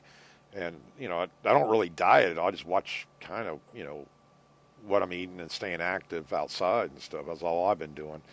But it's fallen off. I ain't gonna complain about it. That's for sure, because I feel better now than I have in a long time. But just get yourself out of shape like that, man. Those hunts are murder on you if you're not in shape. Just all the walk, man. You're not used to the environments. And I'm a flatlander, for the most part down here. And when you go up, up there, and while we were hunting at Ohio and stuff, up and down those hills and embankments and everything, man, that was tough. But we got it done. So don't give up, brother. Don't give up. Yeah, I took you up over embankment, I guess. A couple of them, didn't I? Yeah, the railway one is one I remember the most. They had this high-speed rail in Alexandria, and we were working in the trenches where they had the trenches at. And Craig, we just have to go over the railroad track and or where the railroad tracks are. I guess it's no big deal, man. I get over there, and these boulders about, I don't know, they're big as soccer balls. They're all stacked. You climb up a mountain about, what is it? They're all irregular. It's like 15, 20 feet up to the top of this thing. And here I am from Florida, not dealing with that environment. I'm sitting there climbing. Craig walks right, he just steps right up that thing. I'm like, yeah, right. One wrong slip, I'm going to bust my butt right on all these boulders. So I'm kind of doing the watermelon crawl up the thing. So, but we did it, But you also know your limitations too. My with my knees, my balance, that was what was bothering me the most part. Like Breastplate Hill, you walk right up and down those hills, and it's like I gotta take the time because my footing isn't the best. But now it's getting a lot better. So at least getting healthy, trying to. Yeah, I've never really had any problems with my knees. It's in my ankles, but I'm just getting old. But other than that, I feel pretty good. Yeah. Yeah, it's just demanding sport or activity, whatever you want to call it. It can be, yeah. Yeah, it's very. Well, I remember, in the old days, I'd be out, 8, 12 hours, every time I went out, and it got so where I went by myself because other guys were just, they want to go home early, Yep. And I got so where I could leave early, get there early, and then come back late. Yeah. I'd basically, when it started getting dark was when I had to come home. It wasn't because I wanted to; it was just because I couldn't see anymore. But right. It's I used to, and that I used to hike up and down all these hills. There was like all these gullies all on the rivers, and soldiers would be up, and you didn't know where these little house sites could be, and you just have to hike for miles sometimes. Sometimes I wouldn't even turn the detector on for an hour and a half. Yeah, I tell you, Craig. Walking. Next time somebody tells you, "Oh, you just metal detect," that's not hard. You hand them a metal detector, and you said, "Look, you don't even have to find nothing. I just want you to swing this thing every 5 minutes. I want you to stop and dig a 10-inch hole and plug in the ground, then fill it back in and go another 5 minutes swinging that thing and do the same thing and do that 50 or 100 times in a day and tell me that's not work." because it is. Yeah. It'll beat you to death. You don't think it will, but on a beach, I'm totally exhausted by the end of the day. I dig so many, because you dig just about everything on a beach. Anything that's remotely could be anything good. So, yeah, you're digging in the sand, but still, I mean, there's been days I made it 300 feet down a beach and dug for ever so many targets, just one after another. Yeah, a lot of them are pull tabs and other junk, but a lot of good, I found some, rings and stuff like that through there too. This was actually on the causeway, the Highway 60 causeway going into Clearwater. There's a small beach right there, and it's not, they made it. It's not like in the Gulf or anything like that, so you're not dealing with big tides or anything, but there are a lot of people hang out right there. So you have a lot of pull tabs, square tabs, all that stuff. But I dug, Craig, it wasn't even exaggerate, 200 holes easily. And, it's that mucky clay type sand. It's not like the sugar sand or whatever out there on the beach. So you have to work. And, man, I tell you, it'll tear you up. And you guys that hunt in the water, my hat's off to you, because I've tried that, hunting in, chest deep water. And I could do it probably for about 2 or 3 hours, and I would be totally toast. I'd be done. Mike Miller goes down there, man. He hunts 8 hours straight in the water. Just that resistance of that coil swinging back and forth, it has to kill your shoulder. I mean, or arm or something. And, fighting the wave action hitting you. Yeah, it's not for sissies, I tell you. If you're going to stay up by the towel line, that's one thing. You getting into that water or getting into that wet sand, that's a whole different story. So, I see. One time I was up at this place in Virginia, right off the Potomac, in between two creeks. Yep. There was a beach there, and there was a break wall, and all the fishermen would get up on this break wall and fish, and they had these warning signs there, and I was out there, and the high tide comes in, and it wasn't that bad. It was knocking a little bit off balance, but the water wasn't that deep, and all of a sudden, all these two police officers started yelling at me. And so they said, there's a warning sign down there. Don't you see it? And I go, yeah, I see it. And they go, okay, good. We just wanted to make sure you saw it. Yeah. I thought they were going to kick me off. Yeah, no kidding. They go, you find anything? And I go, yeah, just got 2 buttons. Yeah. Oh, you just kind of reminded me of something. I was talking about that turtle thing, Craig. It was Aquachigger. He put a video up, and I don't know when it came out, or I didn't even look at it. It was on YouTube. He was showing how to find snapper turtles up where he lives, and they'll bury themselves in the ground and everything like that. And he was the one that was saying to grab them by the back of the shell. But with these alligator snappers, don't try that. I mean, I wouldn't get. I'm telling you, they can reach back. I don't know about the ones up north because I never really dealt with them at all, but I know they can reach back. But yeah, just be real careful, guys. You don't want to lose a finger to one of them things. That's why I never went. They call it noodling, for the catfish. Yeah. Pauline's there's like, we got to go noodling. I said, I don't want to come back with a few less digits because that's my luck. Murphy's Law follows me around religiously, and if it's going to happen, it's going to happen worse to me. So I'm thinking, I'm going to stick my hand in this hole trying to get a catfish, and I'm going to come back with a nub. I always see the best. They say the best noodler is always missing a finger or two. So maybe it's pretty cool to find those things, those big old catfish like that, though. It'd probably be fun. I have the worst luck with some things, so I just kind of don't put myself in the situation. When I was a kid, grandmother cooked. She got this mess of catfish, and they had catfish morning, noon, and night for 4 days, and I never ate another piece of catfish in my life. No. God. Well, we have catfish, mullet, everything out here, right? Matter of fact, we probably used to take Pauline over to the Homosassa, and we catch mullet like crazy. I mean, and a lot of people consider it trash fish, I guess, but nobody, you haven't had fried mullet or smoked mullet or something. That's to me, that's good eating right there anyway. So that's like catfish. I don't mind eating. I don't want it every day or anything, Craig, but I like all the seafood and stuff down here pretty well. I don't think I've come across anything. I draw one a line. One of my favorites has always been crabs. I love crabs. Yeah, I guess the only thing I don't like is the But eel. they got. We had the blue crabs from Chesapeake Bay, and they're Yep. supposed to be the best. And but God, they've gotten so expensive. It's unbelievable.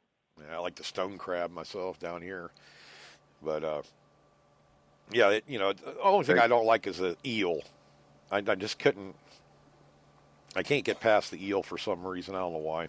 I've eaten it before. Just I don't know. It's way too fishy tasting to me. But or octopus. It's like rubber bands. And maybe I just haven't had it yeah, prepared right. I've had octopus. I was like, doesn't really taste.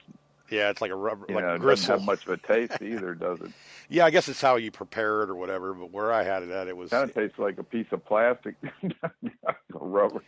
You Well, I usually know? don't. With foods, I don't really mind them too much. But the baby octopuses in the it's like a cold, not a salad, but it's in the cold section or whatever. They at the restaurant there.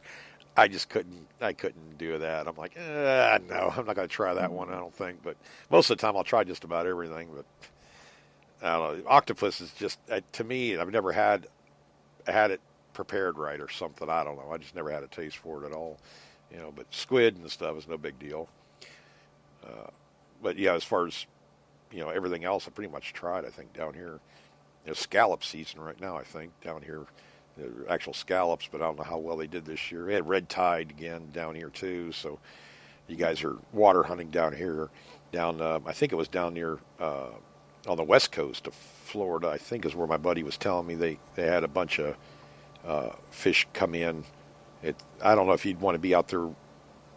I don't know, metal detecting in the water or not with that. It's like I don't know what it's a plumage, right, Craig, or something like that they call it, of the seaweed blooming or something like that. It kills off fish and everything. Oh yeah, Yeah, it's bad. yeah. I don't know what effect. I wouldn't want to be in it, only because well, it's probably nasty. It Some stinks kind of real toxin. bad. Yeah, Some kind of toxin it releases. yeah, yeah.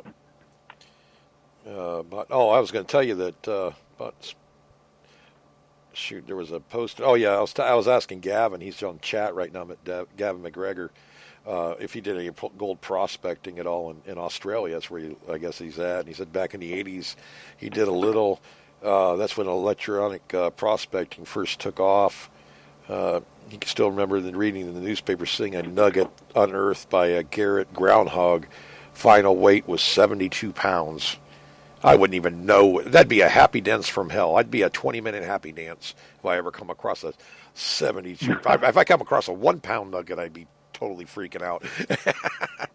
That was pretty cool. But yeah, I was just curious. In the 80s, but I saw this movie, and it's called Down Under, I think. Mhm. And these two guys, I think I can't remember where they were from, and they wanted to go to Australia to the Golden Triangle and find gold.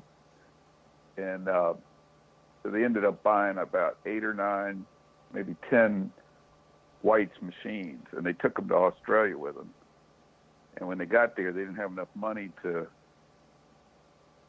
pay their way in or something. But the customs people or whatever let them in. They just said, okay, just come on in anyway. And they went to some guy, and they sold all the machines except for 2. And Right. They had all kinds of adventures and stuff in Australia, but they ran out of money at one point, and they went to this park, and they started. I guess it had never been dug because you weren't supposed to be there digging, so they dug like all these silver coins up, and all of a sudden the police started coming, and they took off and jumped in a cab and got away, and they sold the coins to this coin dealer. Uh-huh. And the guy says, "Can you get any more?" And they said, "Oh yeah." So they go back at night, and they dug like 500 silver coins each supposedly at this park.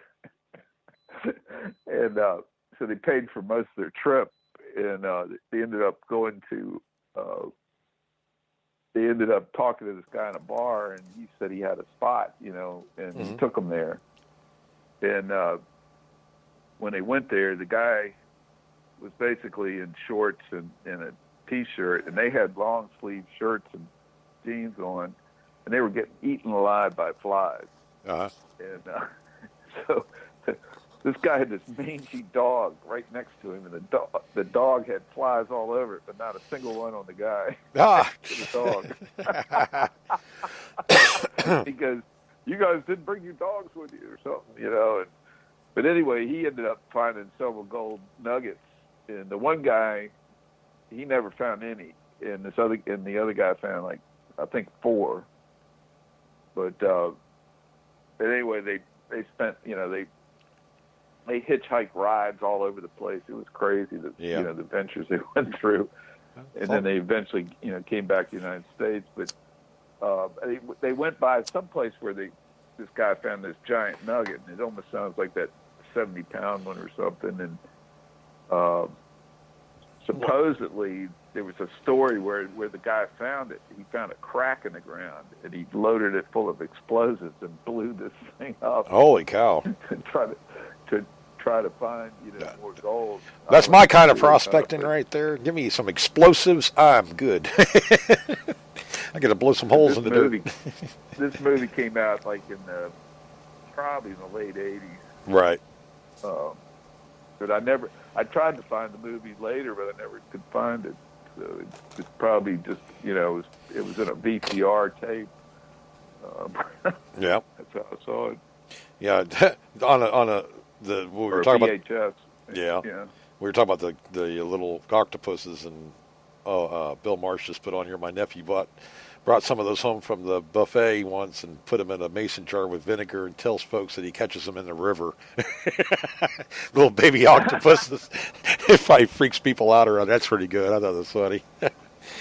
But yeah, Craig, I think, you know, probably going to wrap it up for tonight, brother. I got an early morning tomorrow and meetings and stuff like that over in Orlando. So I'll be, I think we're probably end up spending the night over there and then coming back on Saturday sometime, back home anyway. So we'll be doing the show and everything. It'll be earlier in the day. But yeah, I got a long couple days, and then I think I'm freed up for a while, so that's a good thing. But we got the 43-mile crawl on Saturday, which is a 43-mile long yard sale. Oh, okay. I was going to say a crawl. I'm like, I'm not doing that one. I thought it was the ice bucket challenge or whatever. 43-mile crawl. I could probably get about $200 or $300 putting up tables in my yard, my side yard. You should, brother. Side yard. I could have advertised. Right down the street, they got this Wayfair Inn, which is this historic inn that's been there since 1700s, and wow, they're putting up stalls down there for $100 a piece, little tiny tables, and but it's crazy. There's so many people coming down this street; it's unbelievable all day long.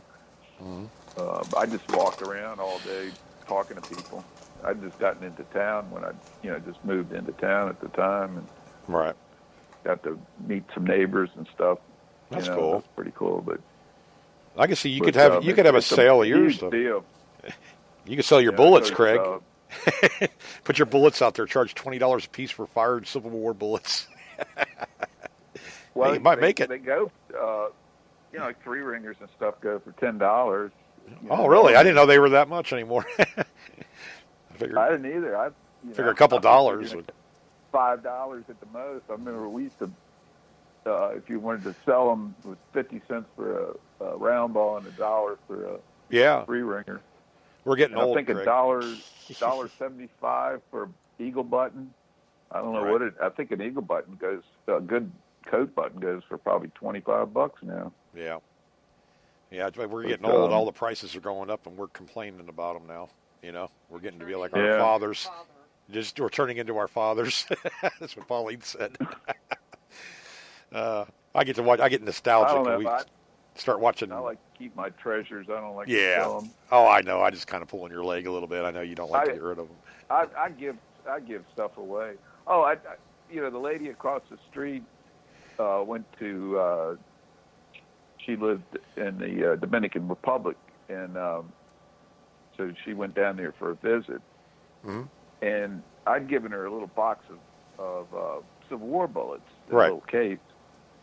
And evidently, she didn't know they were in her suitcase. She put them in the suitcase. And when she went down there, they confiscated it, and they were giving, they thinking, something man. to do with, guns, and they were trying to Right, find a gun right. and this and that, and it was like 3 ringers, and a couple round balls, and and I think half of them were fired and half of them weren't, Yeah. and but anyway, it took her 3 days of pleading to get them back. Oh my God! Yeah, see, that's what I'm talking about. You can open up a can of worms, and you won't even know that you're doing anything wrong. Sometimes it happens to people. I mean, yeah, but she should have said, "Well, yeah, that's for my Civil War rifle." I'm carrying that in the check baggage, and they probably search the whole damn plane for that big old rifle or something. Which he had on the box, or maybe I'd put it on there. I put a little label, I think, and I said, Civil War bullets from 1861 to 65. Right. So they But, knew. 3 days of hell, though. That. And sometimes well, people. they also, they got a whole bunch of problems in Central America and South America right now. Right, there's right. some countries. There's basically 3, socialist, communist countries that are pretty bad right now down there, and a lot of poor countries down there. Yeah, it's bad everywhere, though, Craig. This country isn't as bad, but they got Haiti right next to it. Mm-hmm. And she said that all the people are coming across the border, trying to flee the poverty over there. Right. I'm sure it's bad over there, too. Happening all over the world. Yeah, it's everywhere. And, every country has their different rules, and even ours. I mean, it's been, I've had guys get their detectors held for 6 months in U.S. Customs. You don't have that paperwork right, or whoever's sending it to you doesn't have it right. It can be a headache, man, I tell you. But, they're doing their job. I mean, but, it can get expensive or time consuming, that's for sure. Even if you ship something, I had that happen one time too, when you have, like you order something, but you want it shipped to another address, like you're going to be on vacation, you just want it shipped there. Sometimes you got to go through some extra paperwork on that, because if it's your name on there and they won't, they give you a problem when you start doing multiple addresses type thing. Well, I didn't know that, so I got caught up in it a little bit. She does amber jewelry and stuff. She actually makes her own rings and all kinds of stuff. Yeah, she makes them out of the the coins too, right? But they, Dominican Republic is famous for the, amber there. Oh yeah. And they actually dig it out of the clay underneath, the ground. Right. They actually have mines where they dig, and they dig up big chunks of it. Wow. And it's pretty cool. She gave me a couple pieces of it, and one of them has plant material inside of it. Oh, that's cool. But they got they think, she says they got medicinal and spiritual healing and all kinds of stuff. Yeah, it's like crystals like that, or anything like that. Yeah. Yeah, but I don't turn nothing away, Craig. If it works, it works. Problems, getting the amber, through, and a lot of times they have people that are, from the Dominican Republic will take it to Florida and then ship it in the mail up to her. Huh. So yeah, I've never seen any. I've seen it on TV and stuff. I've never owned. I think I had one piece of amber. It was in a piece of jewelry. I think I still have. I don't know why I'd get rid of it, but I think I still have it. But yeah, it's years and years old, I'm sure, because the jewelry itself, the workmanship on it was pretty old. This stuff is, I think, 300 to 500 million years old. Oh yeah. I just meant the piece of jewelry like it's in. The piece of jewelry it's in. I can date it 1800s. Some in the Baltic. I saw that some of it's blue, some of it's orange, yellow. There's different colors, but the ones she has are basically this amber color. But there's different kinds. But along the Baltic Sea, you can walk along the beaches and pick amber up. Supposedly, they're just in the sand. Mm-hmm. So, that's pretty wild. There was one guy that he was given. I guess the Jews were went back and gave amber to people that helped them during the World War II and stuff. Could have And been. it's, Yeah. I guess this one guy's father had been like a diplomat over there, and this Jewish man gave the son this, fairly good piece of amber, and he kept it all over these years. And he started looking at it, and you could see like little bugs and different things in it. Yeah. He took it to this expert, and she spotted like, I think it was 50 some insects inside this thing. Wow. And she said it was almost the most she'd ever seen, and this stuff was like 1 million years old, or 20 million years. I think it was 20 million years old, and it's That's really still old. some of those bugs and plants still to this day exist, which is, and the same thing over in there's a lot of it in South America, and all these jungles supposedly at one time had a lot of sap. Most of it's from pine trees, different, and they can actually tell the type of the pine tree. Yeah. But they can see pollen also inside there. They were using these electron microscopes and stuff to look inside these, and they can see all kinds of stuff that it's unbelievable. It's like a little universe inside there.